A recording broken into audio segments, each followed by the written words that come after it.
the people you're working with, that they are getting a pro level service and they're not paying what they should be. You know, you're absolutely right. I'm way too nice of a guy. Well, if that's how we're remembered, I win, right?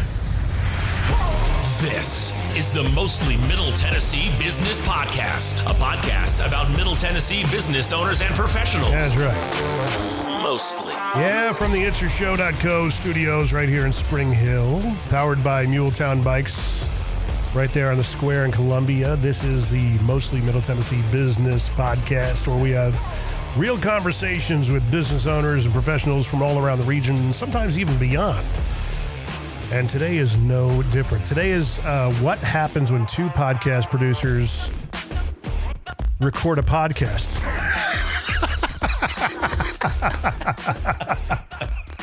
I guess you're going to find out. So today's guest is Mr. Nick Hyder from the Hit Lab. That's right. Out in the Enville. That's Is that what you guys call it? You call it Nolo or Enville or Nolensville? I like both of those. I've heard both. We'll go with both. Go with both. We'll go with They that. both work, especially when you say it. So were you a fan of the Sopranos back in the day? Oh, Did you yeah. watch it? Okay. Yeah. So everybody's like, you're capitalizing, like we're all of us in the podcast world are doing like short form video production content.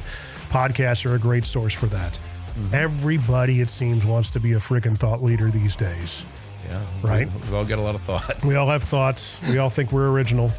So I put a prompt into Chat GPT. What would be some quotable quotes if Tony Soprano were a thought leader? Oh, that's a great prompt. Yeah. Quotable quotes from Tony Soprano. It's almost like the David Letterman top 10. Oh, let's go. Let's go. Your network is your net worth. Your loyalty is your leverage. It's not bad. Mm-hmm. It's not bad. There's a couple of good ones in here. Sometimes the biggest disruption strategy is reminding people who runs the disruption. Leadership ain't about being liked. It's about having everyone agree you're right. Oh, man, let's go. Let's see. If you're the smartest guy in the room, maybe it's time to own the room. Facts. Success is just organized stress with a better parking spot.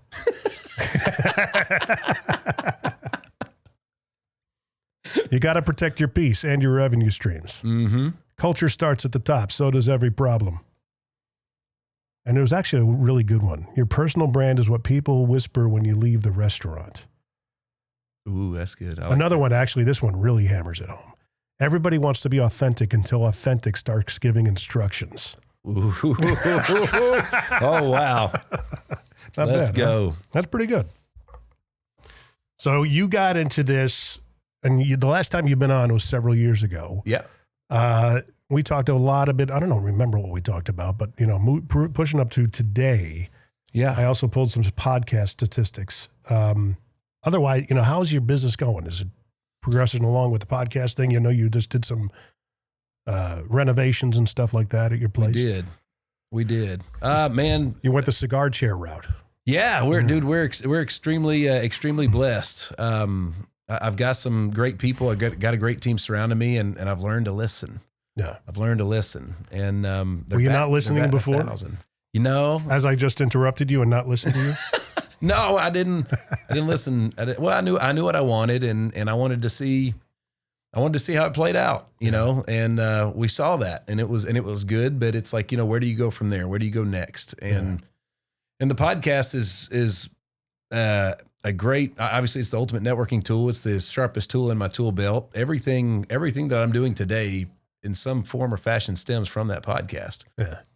However, it is a great content source, and it's a great way to. Look at your place has changed tenfold since I was in here last. It just shows the progression and the growth, right? Well, you know what it is that I started out with the couch. Last time you here was the couches. Yeah. And I had kind of like, I was toying around with a video system that made sense. And I since have gone to PTZs, and I don't know. I just like to have everything in front of me. I like, it's like the CTU outlay where it's a radio guy in me. I like levers and buttons. It's and a all skill. That crap. It's a skill. And the reason juggling. I don't have that skill, which is why we're in the setup right, that we're in now. Yeah. But getting into that role, my business partner, he's like, dude, you got to do away with the cigar chairs. We look frumpy. Yeah. And I'm going, I've been thinking about that. So we had a guy who actually makes tables. He's an excellent woodworker. We just had him. We found some slabs of wood. He made the whole thing and everything, and it's awesome. Yeah, it's beautiful. It works out, man. It's beautiful. I mean, there's tons of there's so much more gear. I love the toys. Yeah. Next thing is it's better cameras at some point in a bigger room, but we work with what we got. That's exactly right, and it's pretty dang solid if you ask me, brother. Thank you. It's very impressive. We just put the lights in because we're a lighting company as well. So that's right. Go figure. That's right. So you got all the uplighting as well, and we've done all that. It looks great. Thank you, man. We spent a lot of time on it, and there's so much gear. Yeah, there's so much gear. Do you have a control room at least where somebody? Okay, good. Yeah, and we haven't advertised it a lot, but we have a place. We have multiple locations. Newest one being Atlanta, and we're about to do one in San Fran.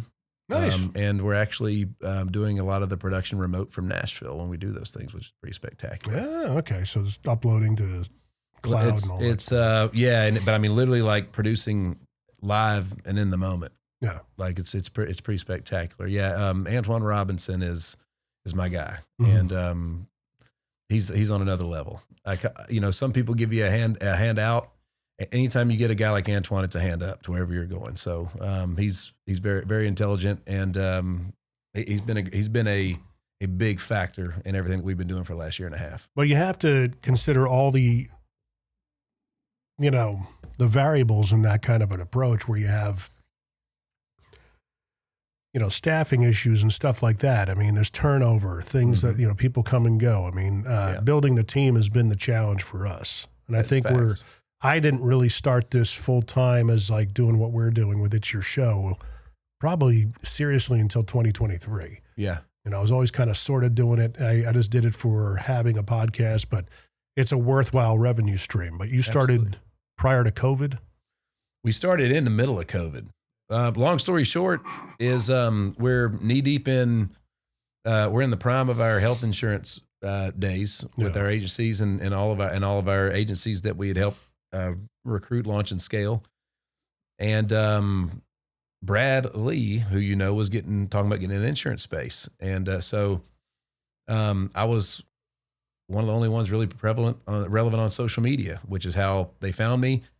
They were thinking about going with the light speed training system that he had, which would have been a great move. And I met him, but I went out to Vegas to be on his pod and saw his studio, and I was like, dude, that's the future. We're doing that. And if you remember the old set that you saw, which you're coming into the new set here in a couple weeks, but the old set that you saw, it was like a mini replica of his. Yeah. It was the best we could do with what resources in the space we had. But you did away with all the offices and everything. I've yet to see it, of course. Yeah, so it still functions as an insurance office the way that our insurance is done today. However, it's all square footage is pretty much studio now. So there's 5 rooms that are all decked out with different things, and it's pretty spectacular. Yeah, it's really good. Cool. I mean, it's good to know that the industry is growing. Absolutely, and but again, it's just like you said. Every set can't look the same. Right. So out of the 5 rooms that we have, we can make about 25 or 30 different looks, and that's without even really shifting furniture or changing stuff out. So again, Antoine was the brain behind a lot of that stuff. So did we talk about video walls the last time we spoke? A little bit, yeah. Yeah, we should probably continue that offline because we're getting big into that. As far as sourcing it. And I'm very familiar way back in like 2012 and 13. Yeah. We were big in, as a matter of fact, the company that I was working with at the time did all the video production for the Olympics in Sochi. Built all the walls. Our guys manned them. Had a 50,000 square foot warehouse in the back, doing all the tours for the country for Rascal Flats. And was that with Scott Scoville's company? No, it was IMAG Video was the company. Okay. Back in the day. I don't even know if they're still around anymore. I was there for a couple of years. The leadership wasn't, the owner wasn't a good relationship for me. So we wanted to go a different direction. Well, that's, it begs the question, okay, why are 2 quote competitors being on the same podcast, reciprocity in the episodes and stuff like that, revisiting, rekindling whatever we had, we kind of let fall by the wayside. And it just dawned on me. I'm like, yeah, it's competition, but a rising tide lifts all ships. Let's adjust our mindset and reach out and say, hey, listen, there's a network of podcasts here in Nashville and now beyond. Let's see if we can do revenue sharing, client sharing, guest sharing, all the different advertisers, things of that nature. Because when you start piling these things on, I've got a network of, probably 10 to 15 podcasts that we're growing and producing for. So we might as well join forces. You know what I mean? I've always just seen you as an ally, never a competitor. Hell, for, when we, back in the old days, I call it, when, your show had an intro and everything, you did our intro, dude. It was killer. Still on there. They're killer, bro. Absolutely. That's your voice. Thanks. So yeah, man, I've always looked at you as an ally and an asset. You know what I mean? So that's fact. Well, I mean, let's keep the conversation going. Absolutely. So I got to ask, and this is like a controversial topic in all the different forums. If a podcast exists as a video, is it still a podcast? I'm so glad you said that. Right? Yes, because look, podcast is a overly used and undefined word. My 16-year-old son could have a podcast in our kitchen, and it's not the same as what we're doing today, and it shouldn't be considered the same. Yeah. Right? So I think of this because of the video factor. This is a show. Right. So we call them, there's podcast and there's podcast show in our realms, right? So and it's making sure that you clearly define those, because the budget is considerably different on each one, as well as the guests that you can get if it's an interview type show.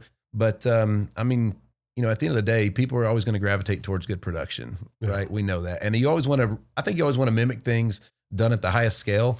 And podcasts are now following their. I mean, everything's just following along with television over the years. Which is funny because you have all these radio stations, all these TV stations that are just trying to figure out how to pivot. Yeah. A while back, I had Danielle Breezy on. Yeah.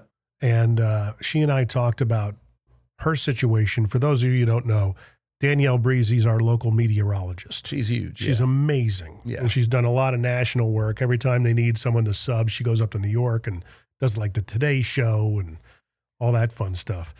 But I got to talking about her, talked to her a couple of years ago, and I said, listen, you're the draw, man. I said, are people really watching the news anymore? I mean, I get all my news off of Twitter, which is now X, as we all know.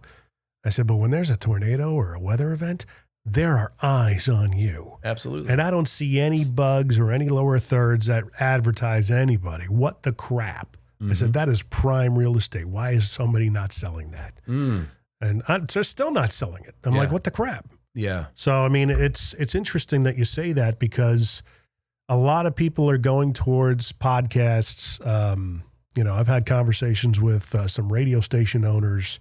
I think the iHeart model is good, but I think iHeart's in trouble.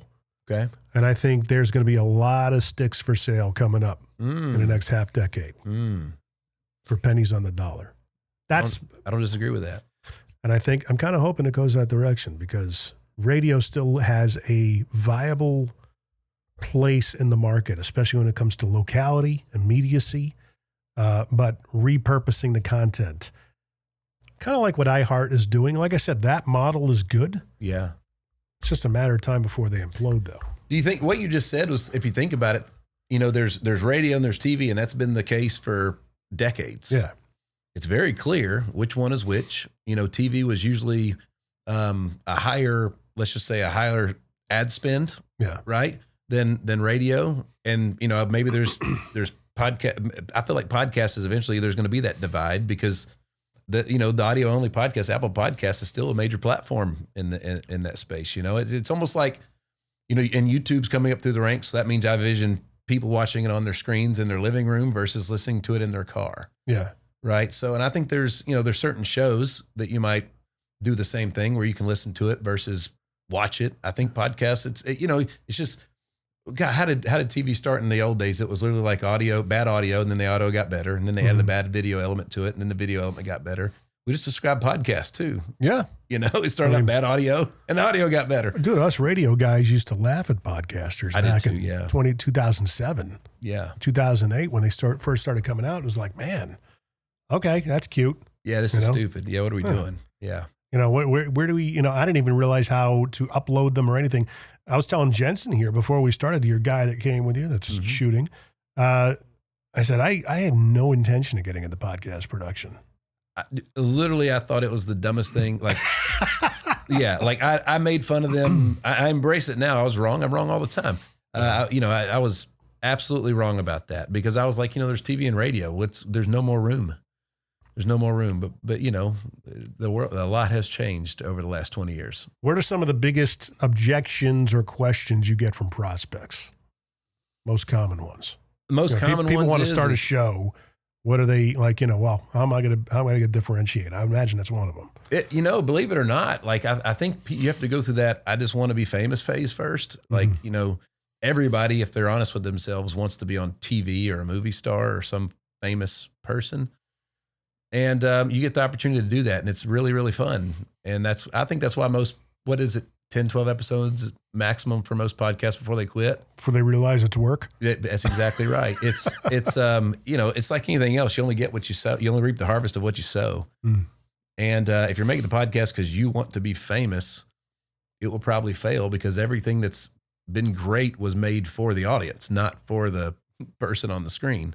I used to tell people, I said, look, if you really want to make a dent, you got to put about 2 to 3 years into this of consistent production, at least one a week coming out. I think that number's changed.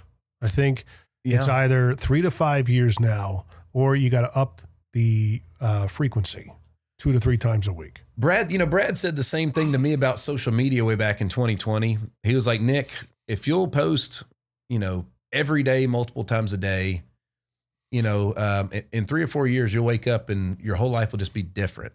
And he was right. It took about 3.5. But what we actually went back and reverse engineered is we figured out that I could have got there 5 times as faster by just posting 5 times as more. Mm-hmm. So I think to your point, a show that puts out 1 a week versus one that puts out 5 a week, I think that the person that puts out 5 a week will get there 5 times as fast just because you're going to hit that. Like, we haven't missed a Tuesday since 2020. Mm-hmm. All right. Every Tuesday, no matter what, in like 8 weeks, we had episode 250 will come out. But like Brad, for instance, what's he at, like 1,800 episodes? Cause he's putting out 2, 3, or even 4 or 5 a week. Yeah. It's just scale. It's just like anything else. There's a scale factor there. I remember talking to him. He called me one night. He's like, I'm not sure about this thing anymore. I said, dude, are you serious? Yeah. I just done his intro for him. It might've been a year or 2 afterwards. And he's like, why do I keep going with this? I said, well, are you selling ads? And then he kept on going with it, which is a good idea because he does a good job. Yeah. He's one of the most authentic, he calls himself real, and he is. Yeah. What you see is what you get. That's right. You see him on the podcast. It's how he is in real life. Mm-hmm. He's got a bravado about him. Yep. And that's just who he is. Yep. You got to take it or leave it. Yep. But it's interesting that you say that because, his star definitely did rise. Oh, yeah. Oh, yeah. I would say, I became aware of him through Cardone. Yeah. Back when I think, and also Coach Burt. Yep. Back in the day. It surprises me how many people were on that trajectory, then they kind of let off the throttle. Yeah. Have you seen that too? Oh, yeah. It's the same thing with everything. Like youth sports is that way. The higher you get in the ranks, the faster, more people fall out of the ranks. Dude, what happened to Andy Elliott? He's disappeared. We talked about that the last time I was on your show. Yeah. I don't agree with his tactics and stuff like that, but we kind of went back and forth on it. He he really got his faith all of a sudden became on fire, which is great. Yeah. Happy for the guy. That's absolutely great. Man, I know he's got a lot of his guys doing a whole lot of stuff. So if you went to the Lions Den out in Arizona today, it looks just like it did when he was there every day. So he's not there anymore. I don't know how often he's there every single day. I haven't spoken to him in a while, but I do keep up with him, and I know he's a freaking horse, man. I know he's a workhorse. Yeah. And they're doing a lot of traveling and stuff, and whatever he's doing with his family, I would say they probably earn the right to do that because for a while there, he probably wasn't able to be present a lot. And it looks like I keep up with him. It looks like he's having a good time. But again, he's got a bunch of guys, Danny Klein, twins, all those guys have really stepped up. They're doing some great things. Yeah. Like even Cardone has kind of gone. I mean, you see his stuff pop up, and he's on another level, though. Oh yeah. You know, the swing of his hammer has had a lot more impact where he doesn't have to post as much. He's showing up in different areas on a lot of bigger platforms. Well, you know, he's done a version of, I mean, we were talking about Dave Ramsey before we started, you know, that the OTT platform, the OTT network is the ultimate play. And Ramsey's got his, you know, even Ben Shapiro with the Daily Wire. The Daily Wire was just Ben Shapiro. Now it's Matt Walsh and all those other guys. Ramsey's got personalities now. He's replicated himself. Yeah. Andy did that. Andy did that. Grant did that through Brandon, through Gary Brecka. Yeah. You know, and those guys. So, boy, what a freaking fallout that they had. I'm glad. Yeah. I mean, what? I think they kissed and made up, didn't they? Yeah, they did. I think once Cardone was like, I'll just do the crap out of you. Yeah, that's right. That's right. Dude, it's wild. But again, that's the ultimate play. You know, so as coming up through the ranks, some guys might say, who can I be the Brandon Dawson for? Yeah. You know, that was what I was looking for a long time, working my way up through the ranks and stuff. Who's somebody that I can see myself in that's just ahead of me in the game that I would be next in progression to keep scaling whatever it is that they've built. Or just finding what your big idea is. Yeah. For you, you know, for the Hyder empire, so to speak. Yeah. And it's funny because I wrote down baseball podcasts because your passion existed in the sport of baseball. Why not do a baseball podcast? It's your love, right? It is. And we're doing them with other folks. So we're letting other people kind of have those and contribute. And it's something that we're working on actually with my son, having a voice in that space. We call it the family business at my house. But if I'm being totally honest, most of baseball, except for at the highest level, there's a lot of money in it, but most of the people ain't making it. Meaning like it's full of baseball guys that are only good at baseball. They're not good at the business side and all those other things. So, you know, a coach has to be a great leader. They have to be better than just at baseball. You have to be a great leader. You have to be a great manager. You have to manage funds. You have to manage parents and relationships and expectations. And most of them aren't interested in doing that. So, you know, when I was a ball player myself, it was all about you go play ball and you drink beer. And that's the two most important things in life. And there's a lot of guys that are still doing that. And I'm built for way more than that. So nothing against those folks and those guys, but the business side was my new competitive field. So, and I wanted to kind of separate myself from that a little bit. You know, I didn't want to be just a baseball player because I see when you think of a baseball player, if you're not in the big leagues, I see what that means. And I'm just saying, even a show that comments, I mean, what is it, 10 months out of the year that you got content to talk about? Well, how long is the season? The major leagues are definitely from, they start spring training in February and they go until November. Yeah. When the World Series wraps. Right. Again, what was the podcast at first was a massive networking tool for relationships and business that I needed for our insurance agencies, for tools and things like that. So, you know, and once you started that trajectory, it's like, do I stop and pivot or do I just go ahead and finish what we started and then maybe circle back to that later? So I mentioned the space that we have in Atlanta. It is at a mecca of a baseball facility. And, and so to answer your question, we're in it. I'm just not the face of it. But you're going to start seeing my face on those things. I'm saying, you love talking about it. I do. Have fun with it. I do. You know what I mean? I have like, you know, much to my detriment, a beer podcast that a friend of mine started years ago. And they were doing it in their living room with a microphone set up on a table. And I'm like, you know, if you ever want to try doing it for real, come on down. We've been doing it down here for the past 3 years. It's made me very bougie about beer.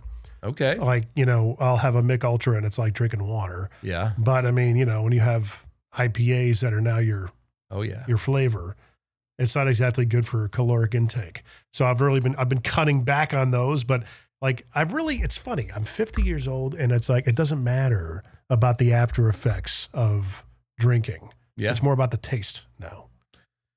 And it's maybe, I don't know, it's maturity. Yeah, that's exactly it. Life, you change, Jim. You change. And you know, I mean, it's just wild. I have a 5-year-old and a 16-year-old, and it's wild. The things that they're just like me. There's things I wouldn't eat when I was their age that now it's all I eat, today. So, it's you evolve as a human, and your taste and everything else along with that does as well. Plus, you weren't introduced to beer the way you have been when you were young. So even whiskey. Yeah. Oh yeah, absolutely. Right. And like cigars, even like, I used to smoke anything that you could light on fire. Swisher Sweets. Yeah. But once you've had a real one, it's game over. There was one time in LA, we were there for a press junket for a TV show they were putting out. The radio station sent us out and they were rolling them at a party. Isn't that cool? Yeah. Gosh, Madon, it was so good. Oh yeah. Yeah. Yeah. That's what you want, man. It's like Pandora's box. You can't close it once you know. That's exactly right. That's exactly right. And even podcast production, once you sit in a good produced podcast, like to your point, with the production quality of things, there's just no going back. You can't go back to a kitchen table, man. That's exactly right. And that's the hardest part too, because the guests, the people that want to come on, they don't know that. They don't know all the stuff that you did, the hours of prep and the hours of just all that you've invested into something like this. And, we've dialed it down to like 16 staff hours going to every one of my episodes. It's expensive. It's expensive. And after about 100 episodes, you start thinking, all right, we're in this much cash, we're in this much time. What exactly is the return and how do we aim at it and how do we make sure that we get it? And it dawned on me because all of a sudden the teams, the potential guest list of people that are asking to come on is in the hundreds. It's like, well, how do we pick? And it's like, well, who's best for us to get our return for our audience and everything else that we built? And then who's just using us because they need content or they want to access the audience and everything else. So it's a good deal has good value that goes both directions for everybody. So at least if you can't prove to me that you're valuable for me and my audience to be on my show in the 16 staff hours that I pay for, plus the studio time that nobody else can use when I'm in there and everything else, what's in it for old Nick? And hey man, if anything else, just help me with the production cost then, right? Because it's expensive. And it's really, really good. And it's extremely high definition. And we're going to license all of it to you. The raw, the mastered, the edited, the clips, everything. We can give it to you. Yeah. Right. And if you just went and paid for that in studio time and just removed Nick in the podcast, you'd spend $4,000 or $5,000.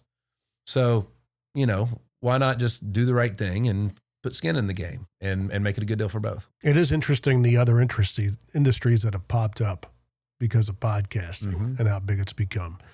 A lot of them, are you getting the bookers that are reaching out like, hey, I've heard your pod. They try to be specific. And, you had this person on and you talked about, fill in the blank. Literally, that's how it comes. I'm so cynical. It comes off that way to me. Yeah. Like back in the day, I used to bitch about people who would hit you up and be, I love your podcast. Oh yeah. What episode did you like? Which what exactly part of it? Right. There you go. And then all of a sudden they're like, and it could be a couple of days for them to actually go and do research and get back to you. Yep. That's right. Now they're doing the research a little bit ahead of time. And it's like, dude, I get it. I understand. It's tough to, research all these things. You got a job. You're kind of acting like a PR person for your client and getting them more exposure. PR people, I think. Right. And they got paid, by the way, from the client. I know. And now they're using us, right? And it's like, hey, man, I know they paid you, so like cut us in on the deal a little bit. Help us out. And that's the thing that I think you and I agree on, because that's another controversial topic in the podcast sphere is, do you charge guests to come on? Or at least like from what you're talking about, that's a good way to put it. Help us out with the production costs. That's literally like, look, man, if you present real value that's not helping in the production, we got you. Right. It makes sense. That's good for our audience. Absolutely. Right. But if not, then this is the value that's important to us. Right. And it helps us out. So, Screw the audience. You're the one. And the other thing too, yeah. Well, the other thing too is like, if they don't have it in the budget, they're probably not what you want anyways on there. They're probably not there yet. Right. So it's a way to filter.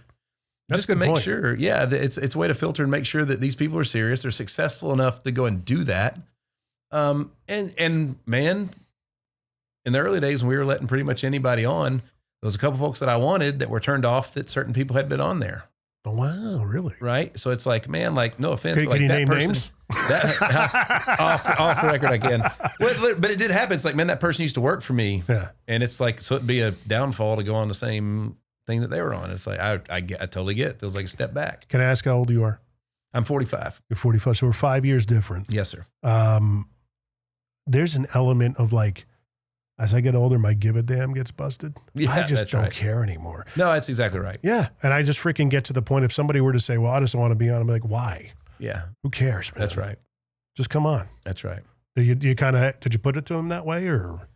Yeah, a little bit. Again, it was, we're dealing with booking folks, and the booking people are just like, Nick, we need some process or system to be able to filter these people out to figure out who to invite and book and whatever else. So like, obviously we did partner with quite a few PR companies that had the guests that we wanted on the show. And again, my podcast first started out, my show started out as, here I am just teeing you up for success. And what does that do for old Nick? Yeah. By just teeing you up. When it's funny, we talked about Brad earlier. One of the things Brad audience loves is, he's going to call out everything that he wants to call out on his. It's almost like, it's not an interview, it's a conversation. You're right. And if he doesn't understand something you're saying or believe it, he's going to ask for you to prove dig. it. And a lot of times people might get rubbed the wrong way because they're like, man, he embarrassed me in front of everybody. It's like, well, if you would have did your homework and known the show you were going on, you would have known. It's like going on Howard Oprah Stern versus Jerry Springer. You it's throw like, punches on Howard one, Stern. but not the other. I mean, it's like all the celebrities that he wanted on. He took everybody and anybody and everybody in the early days because he had to. Yeah. And until he got more and more popular, he could be selective. And most of the agents and everything saw the benefit of being on a show that was syndicated across 50 plus markets. Yeah. But you're going on the Howard Stern show. He's going to ask you what you look like naked. That's right. That's part of the deal. That's exactly and he right. laid the freaking foundation for that. And, he's one of the most, love him or hate him, Yeah. one of the most historically powerful interviewers in that we've ever had. That's exactly right. Right up there with Larry King. I agree. He is an amazing interviewer. I agree. But despite his politics or whatever. Yep. You know what I mean? Yep. I'm like, you got to give him that. Absolutely. I agree. And again, there's a reason that his show's been around for 16 or 1700 episodes or whatever it is. And it's still as big as it ever was. Yeah. When you're putting out a show once a week, that's a lot of time that people invest in on your show. And we went from, we got to fill 52 episodes a year to we only have 52 episodes to fill. And that's a different mindset. That's a big paradigm shift. And it's when you get those 52 spots, it's sort of like building out a roster. I always envision the whiteboard from the movie Moneyball, where they're like, these are all the first basemen we can choose from. Right. And how do you make sure that you're picking the right one that's best for all the other positions on the team?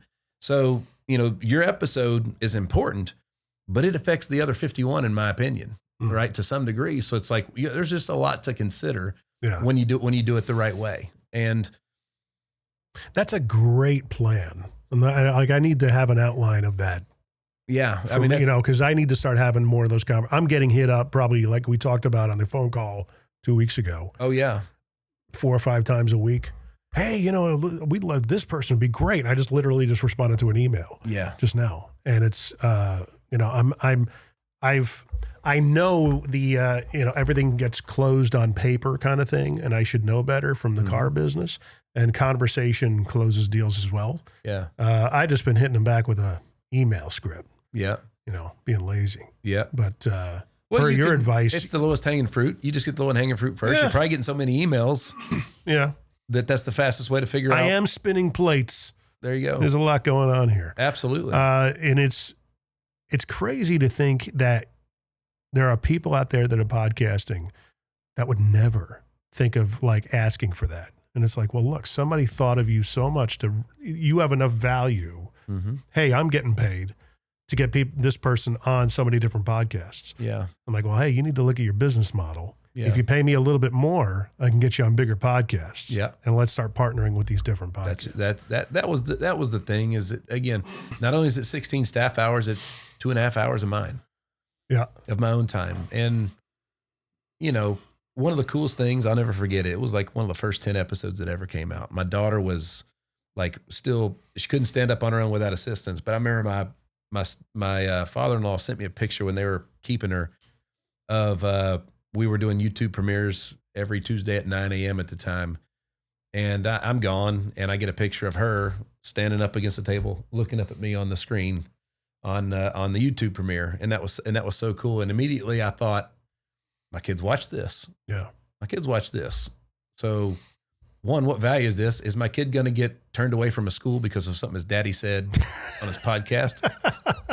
Like, you know. But do you feel like you play it safe though on yours? I did for a long time. I had to, from a compliance standpoint in the insurance space that we were in.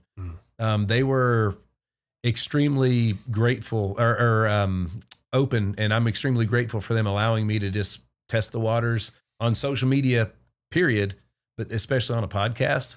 And I was very, very, especially during coming out of COVID, like I had the Lindsey Graham, the Patriot Barbie. She was one of my guests. I had Sheriff Mark Lamb, the American Sheriff. Like there were some very, very right-wing leaning people that I had on early just because I had the connections to do so. And I was honestly scared to death to like not, I mean, when you make 7 figures from an insurance company, that's a big revenue stream to lose over a podcast that was free. So, you know, again, why was I doing the podcast at the time? It was for relationship, and it was for a source for a better source of content to complement everything else that we were doing. And and like I remember when I talked to Lindsay, who's amazing, an amazing human being, by the way. We talked about, you know, she was the salon in Oregon that refused to shut down during COVID, and that was how she became the Patriot Barbie. And I remember just talking about that. We just talked about the reason that she wanted to stay open. It was for her people, and they needed a paycheck and the heart behind it, and not the politics. Mm-hmm. And you know, Sheriff Mark Lamb, the same thing. We didn't get into the left and right stuff. We dealt with facts and real topics. Right. And it worked out. But so now we don't have that as much. We don't have to worry about that as much just because hell, insurance agents are all over the internet now and on social media and saying the wildest things. So as long as I'm not as wild as them, and again, I got kids, man. I don't want to embarrass my kids. Yeah. I'm a man of faith. There's more to it than just me. Every great podcast starts with an idea, but turning that idea into a professional show, that's where we come in. At it'syourshow.co, we specialize in the highest quality podcast production and short-form video content. Record your show in our fully equipped studio, or if you need us to come to you, we'll bring the studio experience wherever you are. We could even help you build your own. With it'syourshow.co, you're working with an award-winning team who's been creating content pretty much since 1997. So whether you're a business, creator, entrepreneur, or storyteller, we make the production process simple so you can focus on what matters most, your show. Take advantage of our summer special and lay out your messaging starting at only $97 an hour. It's your show with our expertise. I see it as my dad died when he was 64. I was 30 years old. And there's a part of that stays with me because there have been times that I wish I could still talk to him, or at least hear his voice. And for me, a lot of this is a record of my voice that I can speak to my kids even after I'm gone. It's a legacy play in a way. And I love the fact that, whether or not they'll listen is entirely a different topic. But they'll always be able to go back and hear me. That's as long as there's YouTube and there's an internet and everything. I mean, you could pull them off the hard drive and do it that way. I mean, there's definitely records of me all over the internet. That's right. And that's a big reason why I do it as well. It's a legacy play. You know what I mean? I don't really care if it's like embarrassing them. No, this is in my point in my life right now. This is what I believe. Yeah. All right. I'm not saying anything completely outlandish. They got upset with me for a guest I had on a couple of episodes ago who was a pro-life, helps women who have had an abortion or are considering it. They kind of help them work through it. And he's like, look, our job, we're not trying to convince people not to have an abortion, but it's like, hey, let's just talk this through and consider all the psychological aspects of it and stuff like that. And it's my belief is that I'm pro-life. Yeah. Okay. Always have been. This should not be a surprise to you. But for the fact that I put it out as a clip on Instagram, they were like, oh my, well, why is Dad talking about this? You know, it's like, look, you know, this is just how it is right now, guys. You know, for sure. You shouldn't be surprised by that. For sure. And, you know, again, that's a belief system, and even something that could be traced back to your faith at this time. Yeah. You know, and again, we all change. I'm a totally different person than I was 15, 20 years ago, and I'll be better than I am today tomorrow. That's the plan. Yeah. So every day you want to get better. But you know, if you're gonna take a risk that could affect your family in a negative way, that risk does have, you have to know what the reward is, and definitely how to get it. So I think for me, it's removing the unnecessary risk, and just, I mean, at the end of the day, there's so much value that we can add to this world. Is that really like what I should spend my time talking about today? Well, I think that there's it's value in and of itself if you can intelligently articulate it. If it's logic driven, if it's, let's say, 75% logic driven, 25% emotional. Mm-hmm. I think a lot of the world today is, you know, 90% emotional, 10% logical. Yeah. And I think that kind of thing has to be moved down the field. I mean, we got to start thinking critically about some of these topics as they come up. I mean, we're talking about a business, you know, my podcast is a business podcast, but let's be real. It's whatever the hell I want to talk about. That's right. You know what I mean? We have good conversations that come on, and let's talk about different backgrounds, different businesses, but at the same time, we're human beings having a human experience. Yeah. Let's talk about the experience as well. That's right. You know, influences that who are you listening to these days that kind of help you feed how you interview and stuff like that? Anybody come to mind? Yeah, obviously we've mentioned Brad a bunch of times. I always, when I first met Brad, I saw something in him that I saw in myself. I saw him just as somebody that like was just further ahead in the journey, and I was just very attracted to all the things that he was doing, how he handled himself. He had the business side of things, but he also had the fame. Yeah, you know, and I like that. I pay attention to everybody. I pay attention to the most triggering people. Obviously, Rogan, I love his conversations, and they're great. I love seeing how he pivots from thing to thing. Even somebody like Candace Owens, who is just an investigative reporter at this point in time, and you know, knowing her background and even a little bit personal. I'm always blown away with not what she's saying, but like, when did she find the time to do all that reporting? I know the size of her team. For me, I'm always wanting to know what's underneath the hood, and less about what they're saying versus how they did it, how they pulled it off, and the impact that it made when it went out. So I still love, you know, with the late night TV being so political, I still love the Tonight Show and the format. Late night TV, like Johnny Carson, Leno, and Fallon. Those guys are so talented, and the way that they're able to entertain, have a monologue, interview, the whole thing. It's like Saturday Night Live. I'm still a huge fan, even though it's extremely political. Yeah. Just the talent, man. It's the talent, you know? It is a talent, and it's, you know, they have their seasons where they get a lot more notoriety than others on Saturday, especially SNL. Yeah. But I think they've been pretty, there can be arguments to be made, I think, from both sides with SNL, because I think they're equal opportunity offenders when it comes to politics. Yeah. I mean, Jim Carrey playing Joe Biden, and, you know, that's pretty damn funny. It sure was. Yeah. It sure was. And you know what it is that even like the guys who do they trade the jokes, I can't think of their names, Colin Jost and Michael Che. Yeah. Freaking hilarious. They are funny. You know what that's doing? It's giving people permission to laugh at each other. Yeah. Which is what we friggin' need, man. Absolutely. It's unbelievable. I think we're kind of starting to round the corner. The pendulum, per the book behind me, we're right on schedule. Like, as tumultuous as this society and culture, it feels like it's become, we got to start being able to laugh at each other again. What is it? Abraham Lincoln said, "A house divided will not stand." Yeah. You know, when you look at I think the book's The Founder's Mentality, talks about how like all corporations implode from the inside out, never from the outside in. As a sports guy, the moment you look across the field and you see the other team fighting amongst themselves, you know you've won. And I think that our, you know, I was always told, my grandfather would say, Nick, shit rolls downstream. I was like, so every one of us is downstream from the White House. So whether I voted for this guy or not, I need him to do a good job. And I want to do everything I can, my part, to make sure that he can, because it benefits all of us. I don't want to see him fail. I don't care who it is in the White House. I want him to win, and I want him to win big because it affects all of us. And, you know, the stuff that we're fighting over, I feel like, well, I'll put it this way. My wife and I are Tennessee delegates for the National Prayer Breakfast in D.C. It's 60% international, 40% domestic.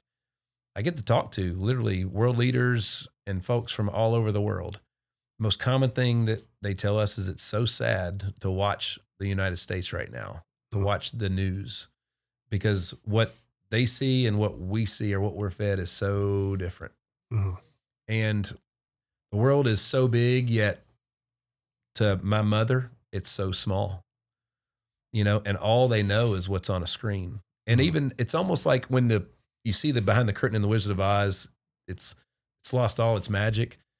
Unfortunately, I feel like I'm in a place where I can see behind the curtain, and it's a lot of the stuff even when I've been watching Family Matters on Hulu. That's what I always watch something when I work out. And I just, for whatever reason, it was an Urkel clip. They did a big interview with those guys. And I was like, I went back and watched it from episode 1.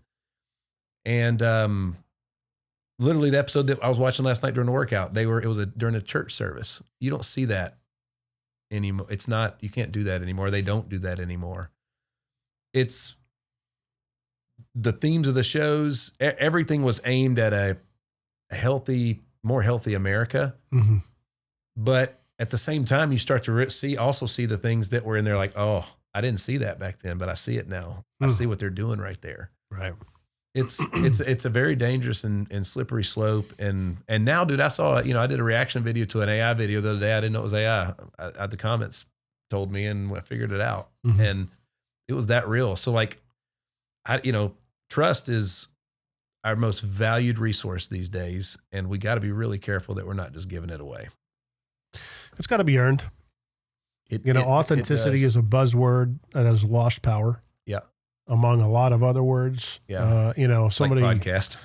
Well, podcast, I don't know about that, but one of the terms that comes to mind is, bigot. Yeah. Hater. Don't stop that. I'm like, hate used to be a very powerful word. Yeah. My kids used to, I hate this, but I'm like, okay, stop right there. Yeah. Analyze the word you're using. Let's not forget about the power it has. Mm-hmm. And you might strongly dislike this person or this thing or this scenario, but let's leave hate. Hate is like every fiber of your being. That's right. I just, who was I talking to recently? I described it from the scene from Signs. Remember that movie, Mel Gibson? Yeah. He's in the basement, and the son gets scared because the alien tries to grab him. He doesn't have his antihistamine to stop the asthma. And remember, he's like, just breathe in and out. He's trying to calm the kid down and help him breathe. Yeah. And at some point, Mel Gibson, what a performance. It gives me just goosebumps thinking about it. He pauses and he looks off into the distance and just goes, I hate you. And the way he says it over and over again. And to the common viewer, you think he's talking to God. Yeah. Because of his relationship being damaged of what happened to his wife. I actually think he's talking to Satan because he's starting to realize this is not of God that's happening. Yeah, that's right. But hate is that's hate. The way he actually said, I'm like, that's hate. You know what I mean? Yeah. And we got to start thinking about like racist, no power to it. Everybody's been labeled a racist. Yep. You're just nodding your head going, this is way getting uncomfortable right now. Even in the a lady called me that one time, and literally she stood in front of my desk and told me that. And behind me was a picture of me and my groomsmen from my wedding. And there was 7 of us and only 3 of us were white. And she called me a racist. And it's like, these are the most special people. These are my boys. This is my brothers. Like, and she'd said that, and it's like, I don't know, man. I don't see it. For me personally, I just don't see it. My kids don't see it. Yeah. I just see people. I see talent, and I see, a lot of times I see Jesus. That's where you see Jesus in other people. So, It's a character. Absolutely. So the color thing for me, I agree with a lot of the folks that you hear on social media. It's like, if we just stop talking about it, it would go away. Yeah. You know, if we just stop talking, I'm not saying it doesn't exist, and I'm not saying there's not horrible people on both sides, black, white, brown, any other color on top of that, you know. But just because there's it's almost like there's a lot of great police people and policemen and policewomen out there, but because of, you know, a bad few, and, you know, from a biblical perspective, even Jesus proves that. He picked a group of disciples and one of them was bad. That's the way it goes. Yeah. That is the way it goes. There's always going to be a Judas, right? So, but that don't mean that all the rest of his disciples were bad. Well, I mean, to your point, and I'll see you that and raise you one. I think they were all bad because there's nobody that's good. There's only one person in history that was good. That's exactly right. Yeah. That's exactly so, right. I mean, that's whenever somebody says, well, you're a good person. I'm like, no, I'm not. That's my instant response. Response is, no, I'm not a good person. Right. I am as flawed as the next person. I've got a lot of work to do. And if I could do it on my own, I don't need Christ. Work in progress, baby. Even if there's an end to it. Yeah. You know? No, it's, you know, dude, people should lean into more of these conversations, but then lean out quick. Like once they're done, move on. There's just so much more that we could be focused on. And again, when you're the enemy from the outside looking in, the more we're fighting against each other, the more distracted we are from the real danger, from the real problems that we could be facing and that we are facing and we're walking right into. What I love though, and it's like I've been saying this for years, the real problem is not, you know, men versus women, gay versus not gay, all these ways that they're finding ways to divide us and sector us off. Nobody's talking about federal income taxes. That's right. The IRS. I love the fact that the property tax argument's starting to pick up steam, and there's a lot of people that are catching on, because you can literally go back years ago of me talking about property taxes and how you never own your home. That's right. You know, not that I'm one of the first people to ever say, or the first person to kind of make that realization, but I'm probably one of the first voices, not so prominent, that talked about it years ago. Yeah. And now it's a thing. I love that. What was Imagine it if that goes away, man. That'd be great. What was it that Scott, oh man, he's in the cabinet. Scott, what's his last name? The openly gay guy that's literally in the cabinet. Scott Bessent, is it Bessent? Scott, I think, yeah. So I think literally, that rings a bell. for the first time ever, I heard him, he stood up, they were like, what can you do to help Americans? He's like, well, the first thing you should go do is go adjust your withholdings on your tax forms, because like you're basically loaning the government your money for however long till the next April, interest free. And you could literally raise your weekly, biweekly or monthly wage right now by going and changing your withholding. I remember the first time, it was in 2014 when I was working with IMAG Video. I had to fill out my tax form, and I was always just told 0 or 1 or whatever it was, and I didn't even think about it. I didn't even know you could go 2 through 9. Yeah. You know, for the amount of dependents. And Tracy was a controller at IMAG, and she goes, "Are you sure about 1?" I was like, "What do you mean?" She was like, "Are you sure about 1?" I was like, I don't know. I've never filled it out any differently. What's the difference? She goes, well, 2, 3, 4, 5. I was like, what is the difference? She goes, if you get a tax return, we should adjust it. Do you want a tax return or no? I'm like, no, I want my money now. And she was like, then you should label it this way. And I think my number was a 3 or a 4. Yeah.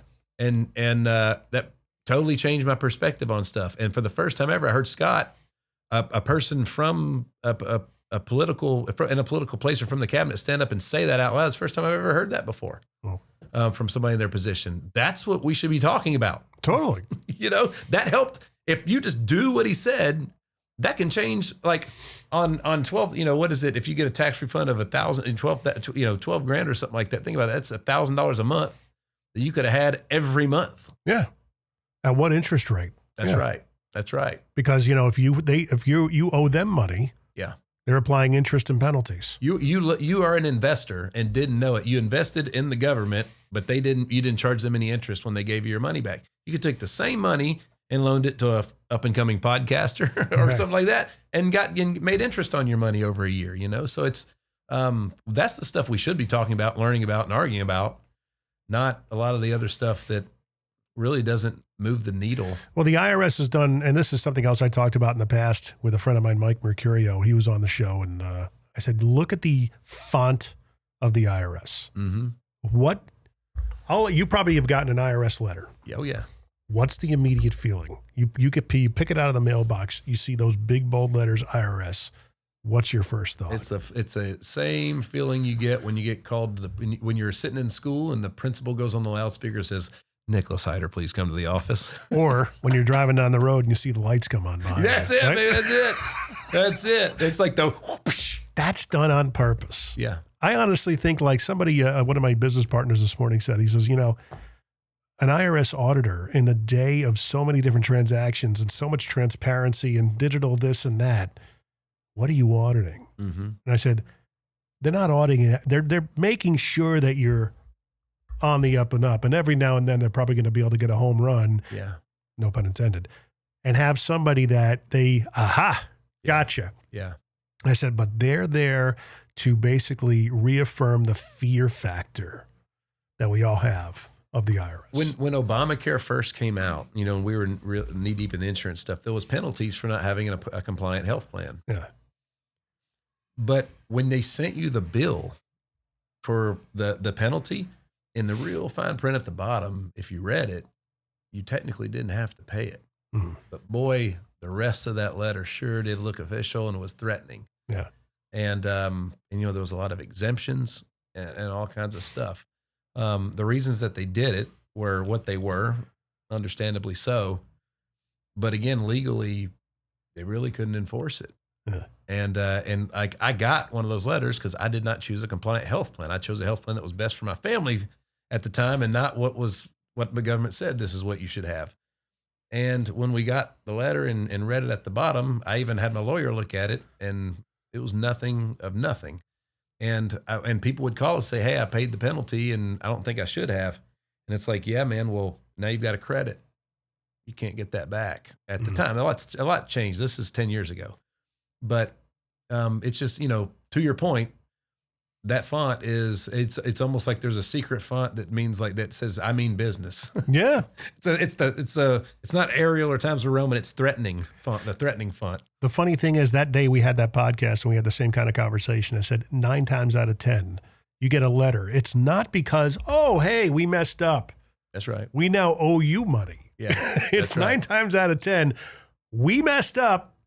Now you owe us some more money. That's right. That's right. And wouldn't you know it, I literally went home that day. I freaking kid you not. Really? I get a letter in the mail from the IRS. No. I'm like, oh, this is too good. I even took a picture of it and sent it. I'm like, hey. Oh, my gosh. Wouldn't you know it? I should have played lotto that day. Absolutely. They're like, we messed up and you're owed a refund. I'm going, are you freaking kidding me? And it was only like $35, but it's like, you've got to be joking. Yeah. I just talk about this today. Yeah. But yeah. What's your hope for the future in terms of, we're talking a lot about tumultuous conditions in society and culture, economy. I honestly think I'm very hopeful for the future. I think we kind of turned a corner. Yeah. Per the book, I always talk about pendulum. 2023 should have looked like 1943 all over again. The only thing we're missing is some sort of bloody calamity, a war of some sort. Mm-hmm. We get through this by having empathy for other people. That's it. Being able to articulate better than they can your antagonist's viewpoints in a way. And a lot of that is you're starting to see that now. Mm-hmm.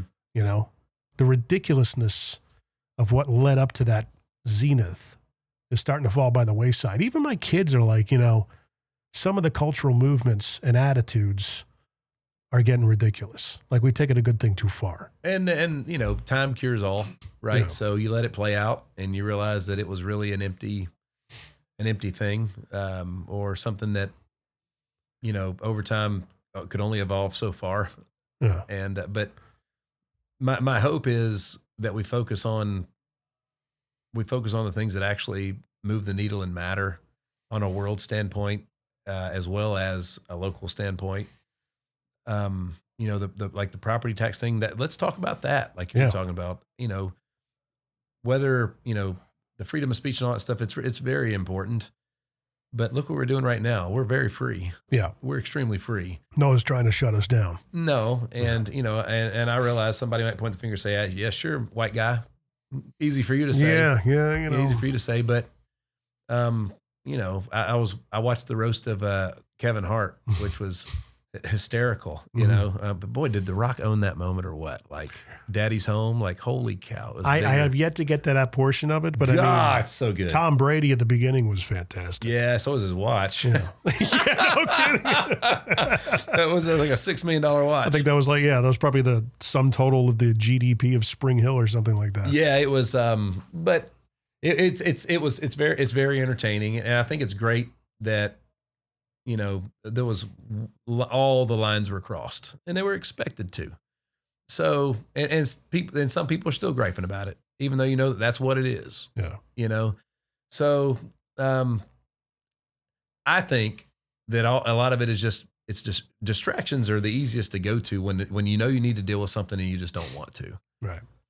And, it's easy for me to gripe about how you make me feel than it is about what do I actually feel and how do I make that better? Right. And why am I giving you so much power over how I feel, over my own emotions? So, I hope these people that are struggling with that find comfort in themselves. I hope they find themselves. If they don't know where to start, I'd encourage them to look to Jesus to find that, because that's where I found mine. But, at the end of the day, I'm going to focus on what's best for me and mine and anybody else that wants to be a part of that journey, that wants to go along with this, because it's kind of like you, Jim. One of the reasons that I never looked at you as any form of competition and more of an ally and a collaborator is because, dude, like I know what you do for people, and I know that you should be getting a lot more from them in return. I know that, but you're doing it because of a service. It's a good of service. It's a big heart. And it's like, I hope these people understand that the people you're working with, that they are getting a pro level service and they're not paying what they should be. You're absolutely right. I'm way too nice of a guy. Well, if that's how we're remembered, I win, right? And you too. So, but that's a big compliment to you, man. And I mean that. Sometimes, when you're kind of in this, my business is basically, we've got one guy on my team who's fantastic. We're only 3 years into it. I know that every business has got about a 5-year lead to figure out if you really know if you got something, if it's got traction to it. But also I'm 50, not that I'm using it as an excuse, but there's a little bit element of fatigue, where I thought I'd be to my get 2 years by now. Yeah. And I'm still living, I'm kind of riding the fence. I'm on the half 2 years. You know what I mean by that? Like, hey, I think in the first part of our life, we're in our half 2 years. We're doing all the things because we have to. And we're hopefully getting to that point where we can pivot into I get to do this. Dude, you and Rich Redmond are going to do something big. I hope. So you've invested in the right people. Yeah. And it's just a matter of time. But you're a servant leader, man. And there's, the world needs more of them, like we do. But the people that you've invested in, a couple of them are going to hit. And I think that's kind of the magic of how it all kind of works, right? So literally I had a conversation with a young lady yesterday that I was on the phone. I'm like, my partners are kicking me in the rear because they're like, I'm giving them all the secret sauce. I'm giving them all the answers that we should and normally do charge for. And I'm just giving them away. And then literally like the next day, the commitment that the girl had made to do business, she backs out after all that, even though you gave it to her. And there's a scarcity mentality. There's not everybody gets it. But the great thing is I left that young lady better than I found her. Yeah. Right. And so I'm not kicking myself in the butt. She's, eventually one day she'll speak kindly of old Nick. Yeah. But that's not, that person isn't necessarily a part of my future. Right. So I had a similar situation. I had somebody that came on, took up a lot of my time for a podcast. Mm-hmm. We did a lot of things, dare I say pro bono. We got paid, but not what we should have been paid. And at the end of the day, I get an email. Hey, we're decided to go elsewhere. Yeah. I'm like, what do you mean you're going elsewhere? After all this I put into you? I was one of those types of responses that I know I'm old enough to know that I'm going to type it out and sit on it. And it was very well written. I even like looking back on it in the rear view, I revisit it to see if any of it's like, maybe I shouldn't have said that. None of that's in there. It's like everything's very well thought out. And like there were some accusations going back and forth. I'm like, nope, I'm not going to take this from you. And this is probably something you need to experience. Yeah. That the next time you're in a position that somebody's bending over backwards to help you with, you just don't go shopping and not let them at least know that, hey, I'm shopping. I'm not exactly, okay, what do we need to do? And then just all of a sudden one day you turn up and you fire off an email. Oh, we're done with you. Dude, that makes me feel disposable. For sure. You know, I went into this thinking that there's potential here. Yeah. That's why I put a lot of things on the side. I believe in what you guys are doing. You know, my family wanted to get involved to a certain extent and help out. That's all off the table now. I don't think you realize the bridge you burned now. And it's sometimes people need to hear that, you know? What happens when you, in the show Shark Tank, what happens when they need to go outside the lobby to talk about it, right? And they come back in, well, the deal changed. Yeah. When you leave the tank. You're dead to me. That's right. Yeah. That's right. Well, you know, again, like, you know, Jim, you've invested in so many people, and like, I mean, the room we're sitting in right now could easily be sold for $100,000, you know, and like people want, and they want you to give that to them and your time and the footage and your audience and all that. And it's like, dude, the lens that is capturing you costs $4,000. The lens that's staring at you. Right. So it's, but to, you know, not to be ugly, because like those people just don't know. Yeah, they got to be taught. They just don't know. And again, everybody wants to be famous till you realize what the price to pay is. Well, so you're getting into like even just talking about a dramatic attitude shift in culture leadership, thought leadership, like we hit on in the beginning of the podcast. I'm seeing a shift from less a bropreneur transactional approach. A lot more people, like, I used to think that there were two camps. There was Cardone's way of doing things and Vaynerchuk's way of doing things. It's obviously worked out for Gary Vee. He's got an audience that eclipses most modern celebrities. Correct. 10 million, 11 million followers on Instagram. And it's because his North Star was planet building. And I have this whole philosophy. I might make it into a TED Talk one of these days, but I call it moons versus planets. You know, there are people, like you said, that want to be famous, moons. Pretty to look at, not much there. You can't really sustain life. Yeah. Instead, it's like, no, build the planet. Yep. You know, Gary Vee, that's all he did. He's like, look, if I blow up, he didn't set out to be a speaker. It just happened because of the stuff that was falling out of his mouth. These are my beliefs. This is the way I sell it. This is my attitude. Take it or leave it. I swear that's just how I am. Yeah. Guess you can pay me more not to swear. That's fine. But he is a Jersey boy through and through. That's got immigrant roots that really do still come through. And he's my age, doing a hell of a lot better than I am. But it doesn't mean to say he's got problems and stuff like that and challenges. Sure. But there's a lot more of that now than there has been. I find that refreshing because I think the thought leadership was starting to get to be a bubble. Yeah. And it's got to burst. There's way too many friggin' opinions, man. And a lot of it's bad information. That's exactly right. That's exactly right. And it goes back to that, who do you trust and how do you know who to believe? And, and everything else. But, you know, just because you got something to say doesn't necessarily mean you should say it. You know, I've yet to learn that lesson. Well, dude, and you might be the exception to the rule, Jim. That's me. That's how I really think. Yeah. There's no BS. This is what you see is what you get. Well, you're also willing to talk through it, and once when you get to the conclusion, like you'll take the time to get there and not be so focused on I had to be right from jump. Right. You want to get to the truth, right? That's the cool part about it, dude. And the funny thing is that, like, you know, we talk about child rearing and a lot of what is learned is caught rather than taught. To quote Ed Milet, a lot of, like, to your point, and this is something I really do pat myself on the back for. So, yeah, man, my kids see me apologize abundantly. Yeah, because I know I mess up. That's right. And it's like, if I'm wrong, I'm willing to admit it. That's right. I think. You know, and if I am wrong on something, call me out on it. Let's talk. It's not going to be like an emotional reaction of like, you know, my mother really did a good job with the Catholic guilt to make me look in the mirror first. Yeah. It's less these days because I kind of temper it, but you know.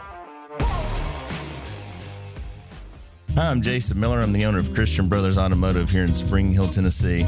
We fix cars here, both European and domestic, from simple oil changes to complete engine rebuilds and replacements. Most important thing, though, is while you're waiting, we've got the best snack game in town, and we invite you to make yourself at home and get to know us, and we treat you like family. We're located right across the street from Walmart on Highway 31 right here in Spring Hill. Let us know that you heard about us on this ad, and we'll give you 10% off your next oil change. So stop on in and see us in downtown Spring Hill. Do we even have a downtown in Spring Hill? Can I let me tell you a story about my son. It was so cool because it just happened literally as we're sitting today, this past Saturday, playing baseball at MTSU with this summer team. It's an incredibly talented and competitive summer team. And my son has blossomed into, it's wild because when he was young, he was a very late bloomer in baseball. And I struggled with that because I was always really good, right? And that's kind of the family business. And my son's inability to be successful in that, which that was the only thing that he was really bad at. At 11 years old, he was cast as a lead in a Broadway musical. He's done some great things, man, for way better than I was at his age. But when it came to baseball, 12 and under, he was not good. And I struggled with that. Well, he got really busy working hard. And he's turned himself into a standout player. Yeah. But the damage that I'm literally going to call it damage that I did in those first 12 years of his life as a baseball player, when it came to drums, music, and acting, I was there to coach him and cheer him on. And I wasn't chewing his butt out like I was as the hard-nosed coach, old school in baseball. We're at Middle, long story long, we're at Middle Tennessee. And every outfielder's dream is to, it's the top of the seventh, the go-ahead runs on second, is to throw that guy out at the plate, right? And they hit a ball to him, and he literally comes out to it, takes his eye off the ball, looks up to see where the runner is, ball rolls right underneath his glove, goes all the way to the wall. Oh. All right? Ended up being the losing play of the game, all right? The old Nick would have been steaming at the top of the dugout and chewed his behind the moment he got there. I've been praying, asking for patience, so when you pray for patience, you get the opportunity to be patient. Yeah, you just don't get patience. So, but it was cool. It was like, I might even get emotional talking about it because like my boy didn't loaf. He ran back and got the ball, and nobody's beating him up more than he's beating himself up at that time, which means all the times I got onto him, I did the right thing. I made the lessons were learned. He didn't need anybody to chew him out. The voice in his head already did that the whole time. And he had to sit out there and stew in it until we got the last out. And he came in, and I just met him at the top of the dugout. And he didn't want to hear much that I had to say. But I just got him to focus on me. I was like, dude, it's going to be all right. And he was just kind of taken back by that for a second. I was like, dude, it's going to be okay. He was like, what do you mean? I was like, bro, use that and make that the last time that ever happens. That's not the player that you are. You don't need the coach is supposed to teach lessons. The lesson was learned. Now my job was to make sure that he focused on, he's never going to outperform his self-image. And I don't want you attacking the next ball, trying not to miss it. I want you attacking the next ball to make the play. Right. And it was a beautiful moment for me because I realized what was happening when it happened. And it was just such a cool moment because like even then teammates came up right after, picked him up, say, hey dude, we're going to pick you up. Don't worry about it. You carry us. We carry you today. Mm-hmm. We got this. And that was a beautiful moment. And when I think about even like the conversation we've had at this point with our country, we need to be picking each other up. And every one of his teammates could have said, you lost the game, Ethan, you lost the game. Well, guess what? They had another game right after that game. And he was going to be a big contributor in that, just like he is in all the other games. And the day before, he had pitched a shutout and been player of the game before that and carried everybody on his back, So it's just sports is beautiful in that way. And it was a cool moment for me because for the first time, I was in the moment. And it wasn't about me. Nothing about it was about me. It was all about him and his development and his future. And this is a learning moment. God gave me the ability to see when he was in high school ball and I don't coach his high school team. I get pretty emotional. Or pretty fired up in the stands, Jim. Yeah. Well, you're passionate about it. My son had a bad game and I'm pretty pissed. And I remember I look over at him and he's just sitting in the dugout, and I saw him adjusting his contact, and I just saw my son, and I could see the pain in his heart and the struggle. And it's like, that dude just needs a hand up. He don't need a hand out. He needs a hand up. He needs, like, confidence is a skill, and he's learning that. And that's how you build your confidence, is in these moments. Confidence is the memory of success. Absolutely. And a lot of people don't measure success. They don't identify the successes. My daughter's going through a season right now where life has given her a little bit of a curveball. Yeah. No pun intended. And she came to me and she says, because of the situation, she says, I just feel like I'm such a disappointment. I said, stop right there. Mm-hmm. You're not a disappointment. I said, just because you're failing doesn't mean you're a failure. That's right. Get that out of your head. This is what you're supposed to do. You're going to be 20 years old. This is the time of your life where you eat dirt. Mm-hmm. You're figuring out who you are. I said, and that's the biggest part of it. I taught you kids from early on. I want you to know who you are. Yeah. I don't care if you go to college. Yeah. I don't care if college to me is actually what you the first 2 years of college are what the 10th and 11th grade should have been. Yeah. I honestly think high school is very easy these days. A lot easier than what we had. I agree. I don't think it's preparing people for college. The challenges that lie therein. Yeah. And I think that she's kind of experiencing that right now. And I went through a similar situation when I was her age, that coming up was, if you don't go to college, you're not going to succeed. You're going to fail. If you don't have a college degree, you're not going to have an edge. You're going to be relegated to being in a trade. All the things. And that lasted with me till my 30s, late 30s, until I started selling Mercedes. And all of a sudden you had a string of successes in an area that I never realized for the life of me I could be a success in. Yeah. I never saw myself selling German vehicles to, high class, high net worth people. Yep. Never in a million years. I was in radio, man. I was the man in radio. That's right. And then all of a sudden I got into the car business that it taught me a lot. Yeah. I mean, it was the best college education. I tell people all the time. Amazing education. But then realizing, you can do this. Mm-hmm. And you can do it well. And you can fall in love with the brand. And someday you can own it. Yeah. Never in a million years would I have thought that in radio. And it was one of those things I look back and I teach that to my kids. It's all about finding out who you are. Dude, literally the next day after my son missed that ball on Sunday, we're in the quarterfinals. He comes up with the go-ahead run on second base. Yeah. Right? And gets up there and smashes the ball, drives in that run. We take the lead and win the game. And if he's still thinking about the failure from yesterday, that probably don't happen. Yeah. Life is a beautiful thing, and redemption. If you get another day, redemption is there. That's a success. That's right. Look, you got up today. That's Yay. Right. Hey, what'd you do better today than you did yesterday? It could be, you made a good decision for lunch. That's a success. I heard from the pulpit one day that you can't be grateful for something that you're entitled to.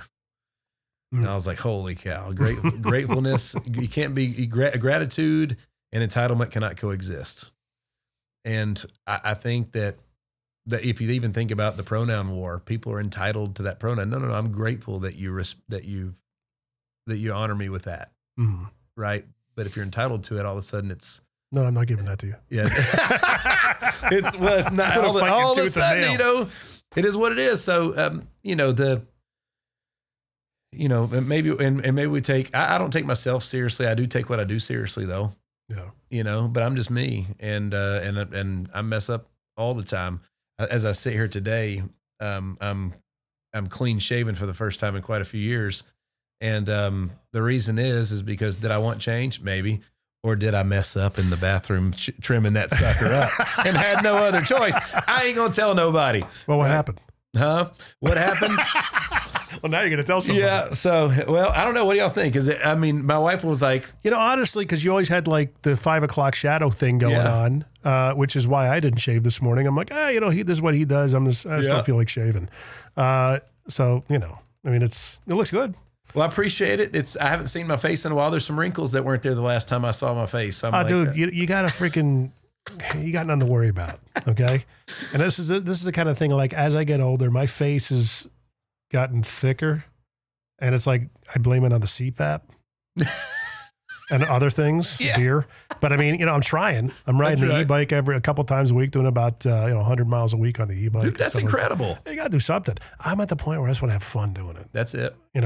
Getting back into weightlifting, I got to do that again, but I don't want to have to do it. Yeah. I want to do it. That's right. What I mean? You were talking about, like, what does your average day look like? Well, it's wild because it's changing so much right now. I'm a 18-hour a day kind of guy. So what I can tell you is that my wife and kids are going to get 2 to 3 hours of that 18 hours, no matter what. We'll talk about yesterday. So yesterday we actually got up later than normal. I got up at like 7:30. And it's like Brad. Anytime Brad calls, he's like, "You still got the bed on your back?" I was like, "What? The bed on your back? Yeah, the bed on your back." So it's usually a lot of we're restructuring a lot. So it was a lot of admin yesterday. What was yesterday? Monday. Yeah. Monday. I have to look at my calendar, even go back and see. I'm gonna do that. I know I had some admin calls. We had a couple sales calls. We weren't in the studio yesterday at all. But however, we were all weekend. I think I paused in the middle. I took calls. I went on like a 4-mile walk, which I do every day.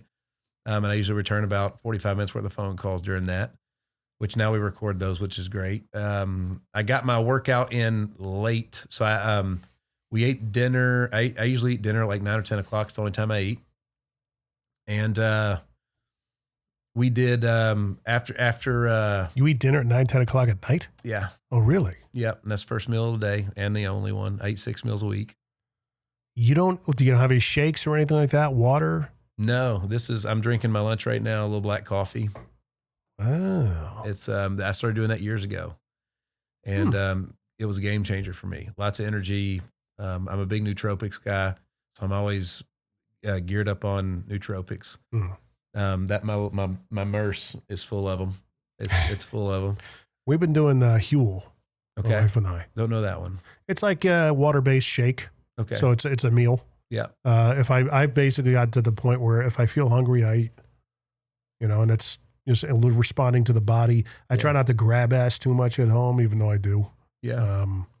You take a handful of peanuts or something like that. And we recently just did an exercise because so much is changing. When you are some talent, but also in the C-suite and also an active husband and father, the time blocking becomes crazy relevant. So literally one of the, we just did a prompt in my chat GPT the other day, like, these are all the things that I got to cover every week. What's the best way to structure them? Certain days are production days, certain days are admin and meeting days, certain days are team building days. So we're starting to allocate, strategy days and so on and so forth. So every day's got a purpose. We make sure we finish it, because a lot of times we'd end up doing a lot of everything and accomplish nothing. Nothing got finished. That was a big problem for a long time. My son is real big right now, but he'll hit me up in the middle of the day. Hey, Dad, can we go to he calls it the facility, our indoor facility for our baseball team. Like him and I went there about 10:30 last night, and we're hitting batting practice until about 11:30. Got home at midnight, which that's actually when I ate my dinner last night. And so when we got home at about midnight, that's actually when I worked out, and then ate. And I hit the sack about 1:30 and was back up at 6:30 this morning, ready to rock and roll, gearing up on the nootropics. Oh, wow. And we'll just keep rocking and rolling today. Does your wife keep a normal sleep schedule? Is she going to bed at like 10, 11? She wants a more normal sleep schedule. She's great about making sure that we get that 30 minutes to an hour a night. Usually it's a show that she wants to watch.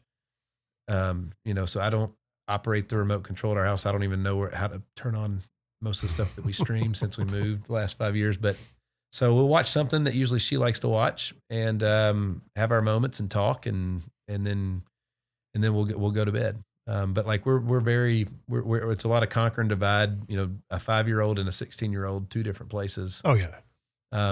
At the same time, but we do a lot together. She don't miss ball games. I don't miss ball games. We don't miss ballet recitals.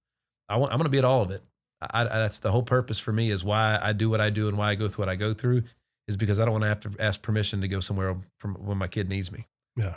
I'm going to be there. Well, dude, I will say that I saw like a couple of your posts where you had a picture of yourself on the beach from like several years ago where you thought you were overweight, which is utterly laughable.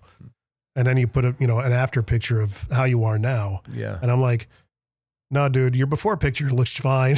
If we could all get to that, that would be fantastic. And it's like, if you ever, in your 50s or whatever, you get to us old geezer ages, it's all right, man. You look good. Well, I appreciate it. So as a former pro athlete, that was my thing. All right. When I showed up first day of spring training and we all took our shirts off to change first time, I was making a statement. Okay. I wasn't bigger and stronger than everybody else. So I had to have a voice somehow. That was always a big thing for me. And then when my son was born and in my 30s, especially when we were working downtown a lot, there was 65 pounds of misery.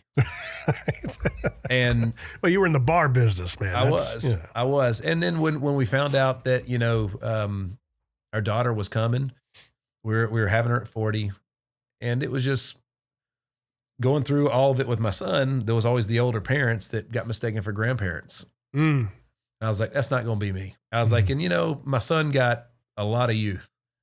My daughter's going to get the same thing. So, I'm clean shaven today, which if it was grown in, it's not the color of the top of my head, but on camera, if you go back and look at footage, it is. Well, that's because I colored that shit. So that's every Sunday or Monday, Simpler goes in and 15 minutes later I wash it out and it is what it is. That's it's like, can I do that?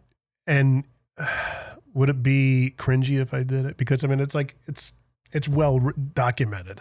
Dude, women wear makeup. I'm not shy about anything. I get Botox. Like I do it whatever I can to maintain and look youthful in the part. I learned a very valuable lesson working with my father years ago.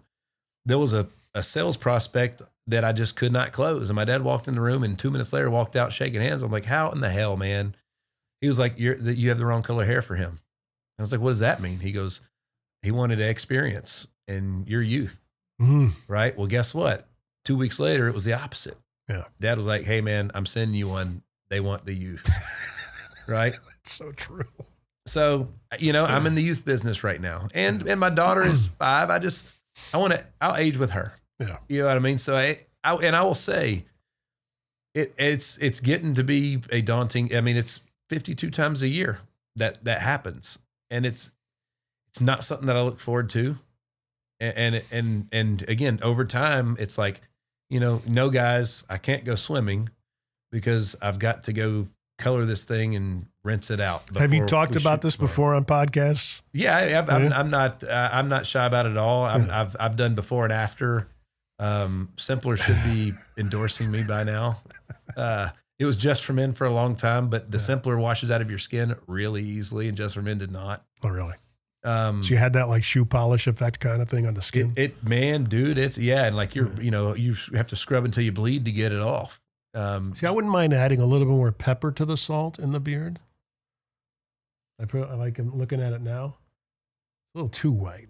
But if I shave it all off, I look like a freaking human thumb. Dude, I saw, not long ago, you had, your hair was, you had hair was slicked back and clean. Yeah, dude, like you're rocking, man. I'm just lazy. I just put the hat on. Even Nate Bargatze, you can tell they're coloring a little bit right here. It's gray. Like dude, it's very much intentional. Facial hair is a guy's makeup. True. It's a guy's makeup because like, that's the thing is like, you can shape your face a certain way with facial hair and create shadows and I grew the hair back because my wife is like, just dude, everyone's bald. Stop it. Just grow the hair back. And maybe one day you won't be able to. What's that? Maybe one day you won't be able to. Well, that's the thing is that the reason why I shaved my head in my 20s is because I didn't have much. Yeah. And then I shaved it so much over the past 20 years, it came back like that picture you see there. That picture you see behind me on the desk. It looks good. Pointing to it. It's one of the few pictures I took of myself that I liked. Yeah. And I popped it up on Facebook. Talk about a freaking callback to this one guy. His name is Velko Tukiev. He's an F&I trainer. Mm-hmm. And one of these days I'm going to have him on. But he sent that to me for my birthday based on a picture I put up on Facebook saying, hey, these days, I'm not exactly proud of some of the pictures I take. That one I like. Yeah. And, people commented on it and everything. And dude sent it to me. That's awesome. And here I am regaling that story. What a great freaking dude. Nice job. Absolutely. That's a great follow-up. Well, and I love Coach Prime, Dion. He says, If you look good, you feel good. If you feel good, they play good. And if you play good, they pay good. Yeah. Right. So there is, from the athlete in me, there's a uniform factor, right? So for me, it's once I get up and do the thing, it's a part of the uniform for me. And it, it's one of the ways that I kind of get myself ready to go do business. You got to do hard things sometimes. And, that's just my uniform to do that. So for me, I was an athlete for so long that once the uniform went on, it was game time. It was time to play. It meant something different. And it's so like an armor, suit of armor. Yeah, that's exactly right. Okay, so another piece of commonality that we both have, we're both drummers. Yes. And I had no idea because I saw you in one of your videos playing. Yeah, which is rare these days, yeah. Right. You played in bands early on?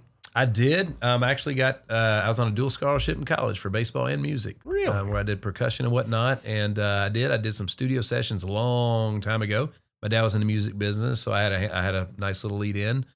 And then I was from like 2000 until probably like 2016 or 17, I was the church drummer at our church for 4 or 5 years. Nice. Where I loved it. And but I'm not the drummer in the family anymore. My boy is good. Yeah. He can do stuff I can't do and never could do. And he can read it. He can do everything. Big Rich Redmond fan. We've got Rich's sticks at home. But like it's, I do love it. Music is a big part of life. And I just remember when I first picked up on it and I was listening to songs on the radio, all of a sudden the drums just stand out above everything else. Yeah. And that's how I knew I was a drummer, because my dad gave me a keyboard. He gave me a guitar. Drums, I was like, man, I was drawn to it. And for me, it was Money Changes Everything, the music video from Cyndi Lauper back in the 80s. And it's funny that I'm now friends with the drummer who I saw in the video back when I was 7 years old. Yeah. Sandy Gennaro. Yeah. And he, it was like some sort of shot, top down snare drum. The guy, he was just going off on the snare. And I was 7 years old. I'm like, that's me. I know exactly I knew who I wanted to play the drums. My brother's a piano player, keyboard player. He's been playing since he's 6 years old. And he had his thing, and he was so into it. I'm like, and of course I go to my mom, well, you want to play an instrument? Yeah. What do you want to play? I want to play the drums. Nah, they're too loud. How about the saxophone instead? I like the saxophone. Yeah, because that's not loud. With freaking squeaky notes and everything that are coming from the room. What was your first drum set as a kid? Oh, it was a freaking piece of crap, $75 freaking, Beatles leftover kit. Yeah. That had like the rap, almost like a psychedelic rap on it. Yeah. But I loved it. I played the crap out of that. First song I played was Jump, Van Halen. Yeah, dude. What about you? Good one. That's a good one. My first drum kit, because I was so wishy-washy, I didn't stick to the other instruments. So but they got me a little quad Yamaha thing, electronic thing that I beat up. And then I was like, all right, he's serious about it. So I still had to earn it. I remember he got me a snare drum, a hi-hat, one cymbal. And these were not like top of the line. It was like the bottom of what Sabian had at the time. Had a snare drum, and he got me a kick pedal. And then every Friday we'd order Papa John's, and the pizza box was the bass drum. Nice. And then Bruce Gust, who was in a band called Western Flyer in the 90s, had a bunch of chart-topping stuff that he's actually Ethan's drum instructor to this day. Lives right around the corner, believe it or not, from here. So we're out here a lot. But he signed a tom-tom and gave it to me. I still have it. And I literally propped it up on a kitchen chair, like leaned it up against the back. That was my first drum kit. Well, my first drum kit, okay, to be fair. Yeah. Yes, my first actual drum kit was that $75 piece of junk. But before that, it was encyclopedias that I put around my brother's bed. I had a cat thing that was about this tall. The top of it was the perfect size for the hi-hat made on the carpet. That was my hi-hat. I don't know, yeah. I beat him with timpani mallets. Yeah, that's wooden it. timpani. I beat the crap out of those things. Yep. There's so many dents in them. The first real kit I had was because of we lived in a medium-sized house. The drums were wild. I could only play part-time, so my dad got me electric ones. They were triggered ones. They were called Space Muffins. Oh yeah, I remember those. They were called Space Muffins. So they looked like real drums, but they were electronic. And I played through his Fender Twin guitar amp. And the Space Muffins felt like you were playing on like, not pillows, but like if you were to put a piece of rubber over Formica. That's right. Because prior to that was the Roland kits with the rubber pads and the mesh heads. And prior to that was the Simmons kit. Yep. Basically, it made you feel like you were playing on a countertop. Yeah, that's right. And it was awful for your hands and wrists. And then when I graduated high school, I had just enough money. Gary Forkham from Forks Drum Closet was my dad's buddy, and he hooked me up with a set of Pearl Prestige Session Select that I still have today. Was that mid 90s, early 90s? 1999. Dude, I think I almost ordered a set of Pearls around that time. Man, and I still have them to this day. That was what my son played until I bought him his Black Tama kit that he has now, that he wanted really bad, and it's still in cases. Dude, let me tell you about the drum room that he has that we built at our house. So we moved in 2020. We moved into our house, and my daughter was just born. So it was like, all right, E, we got to figure something out for the drum. So I'm shopping all the drum enclosures for churches, and Diana DeGarmo and Ace Young are friends of ours, and I'm telling Ace about it.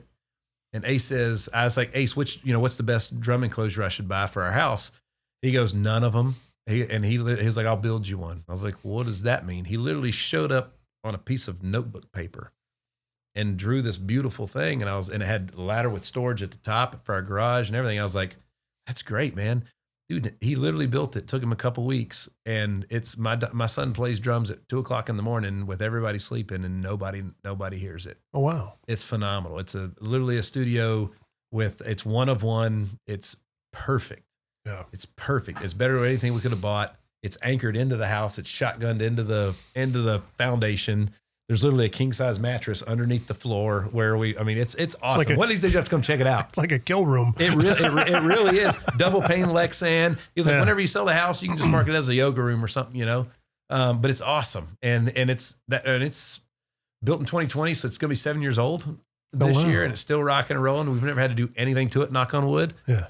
No repair or maintenance or anything. And my son's in it every day.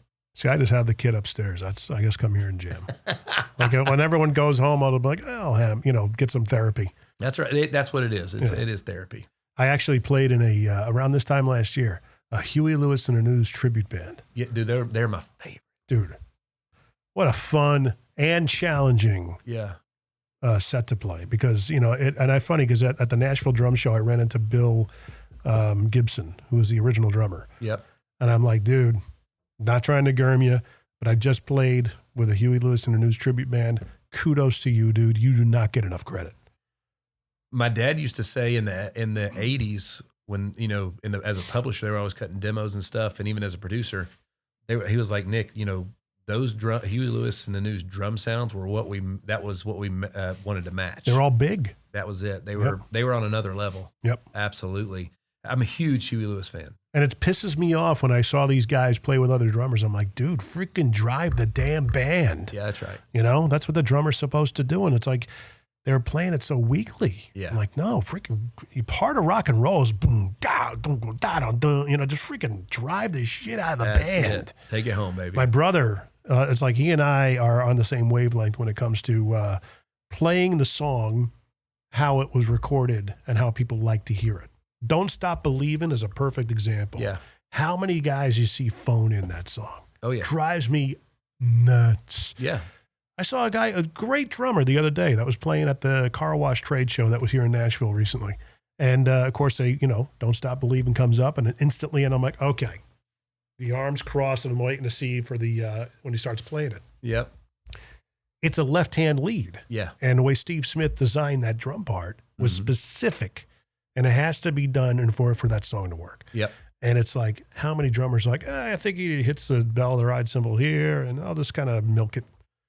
Drives me batty. My dad introduced me to the Eagles, who is my all-time favorite band. But he said, Nick, what makes them great is when you go to a show, it's just like the record. Right. The song that you love is actually what you're going to hear. And there was a lot of pride in that. Yeah. There was a lot of pride in that. Well, even the little nuances in Huey's stuff, he was a big shuffle guy, Stuck With You and it's not a Texas shuffle, but it's definitely got that swing feel. Yep. And he did a lot of shuffles, a lot of oldies, a lot of country. Mm-hmm. There was always a country song on every album. Yep. Huey Lewis is a band. They were just cool. They were cool, but they don't get enough credit. I agree. They don't get their due. I agree. And it's sad because he can't tour anymore. Yeah. He's deaf. Yeah. He's got the hearing problem. Yep. And then now another point of comment out. You're doing voiceover. Yeah. For XM. Yep. Good for you. Yep. I love that. Yeah. It's such a cool gig. You're the imaging voice.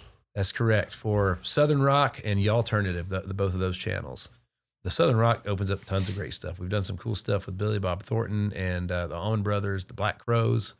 It's just anytime, I mean, you're no stranger to this, but anytime, I love it when people call or shoot me a text like, dude, I just heard you on the radio again. Like I hear you all day, every day. I love that. That's so cool. The radio is just always something that if you've never been to a radio station, especially back in the heyday, that was cool. There was something cool about a radio station.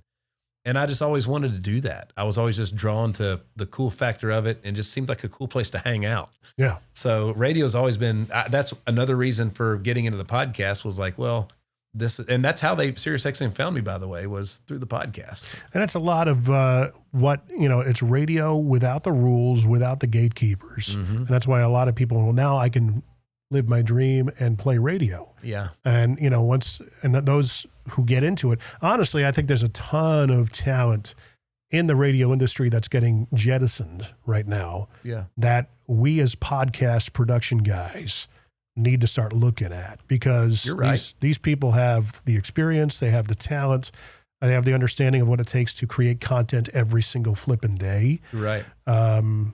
There's a wealth of knowledge and information and talent in that industry that the industry is just throwing out. Correct. You're the technical side of it. They're very polished. They're performers. Yeah. They're polished performers. Yeah. And there's you're right. But that value is it'll be back. It has to be tempered with, I think, today's perspective of authenticity. Yeah. Because even when we had Dan Mandis on a couple of weeks ago with another podcast I produce, and he says the thing about podcasting to a radio person that they all have to get around is how so casual it is. Because you don't have to be stringent and held to standards in terms of what a clock looks like, and I got a break now, and did I make sure I say this, and appeasing sponsors and stuff like that. Yeah. But at the same time, there's got to be a little bit of comeuppance in the polishing of the product. Yeah. I think radio people can do that for sure. Facts. Well, facts. I mean, just look at what you're doing. I mean, guys, the footage you're watching right now is self-produced. Like literally, you're doing it all right now, real time, while having the conversation, running the interview. You're already thinking of what we're talking about next. Like, no wonder I'm exhausted. You're in 6 different places right now, all at the same time, and it's a skill, and it's very hard. It's a challenge. It's not easy. And it's one of those things that in every business you got to duplicate yourself, which is like, people see me doing this, and I'm like, good luck. Oh yeah, good luck even just hooking it up. Right. Good luck even just hooking it up. You got monitors back there. You got, I mean, this is a real production. This is a full-blown production right here. Thank you. This is a freaking radio show, better than most of the radio shows that we listen to today. Even though it's somewhat self-serving, I try to keep the audience in mind, but it's a practitioner of what I preach in a way. You're a true professional, but more importantly, all of you, I hope your clients understand the value that you give them when you bring them here and the spotlight that you put them in, the footage alone, what it's worth. Well, likewise. Because this is, if you want to know what a podcast is, this is a real podcast. Well, thank you. Thank you. I appreciate that. Absolutely. Where do people find and follow you and all that fun stuff? Man, everything's just on by my name. NickHyder.com is a really easy place to find it. You can get to everything from there. All my socials are just my name. Even the Hit Streak podcast, if you struggle finding me on there, just search for my name. It'll pop up, all 200 and whatever episodes, 241 right now, 241 episodes that are out. Nice. I guess it just came out today. Yeah, as we said today. Right on, brother. Well, there you go. As always, check that out. Everything will be in the description of the show. Of course, if any of you got some value out of this, make sure you share it out to somebody who needs to hear it. mmtbp.com is the website. And you could also go to mostly Middle Tennessee businesspodcast.com, but it's really long to type, which is why I have a truncated version, mmtbp.com. Mr. Hyder, always a pleasure, man. We'll see you in a couple of weeks. Thank you. I appreciate you, man.